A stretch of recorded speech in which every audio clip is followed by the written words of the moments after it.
Der Faxe-Intensivreiniger ist ein umweltfreundlicher Grundreiniger für alle Hölzer und Holzoberflächen im Wohnbereich.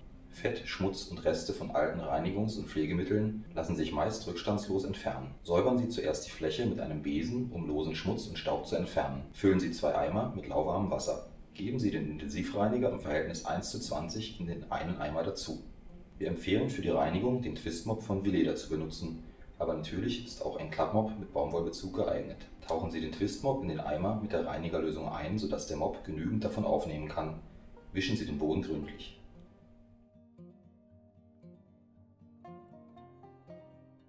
Verschmutzungen werden so gelöst und können mit dem Mop aufgenommen werden.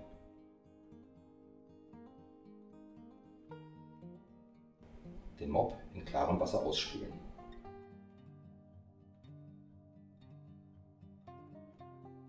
Danach den Twist-Mop wieder in den Eimer mit der Reinigerlösung tunken, gut auswringen, nebelfeucht nachwischen und den Boden gründlich trocknen lassen.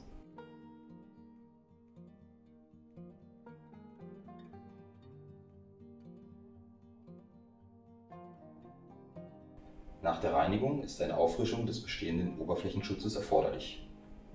Hinweis: Bei sehr saugfähigen Untergründen, wie zum Beispiel roher Buche oder Ahorn, ist eine Grundreinigung mit dem Faxe-Intensivreiniger wegen der starken Wasseraufnahme nicht zu empfehlen.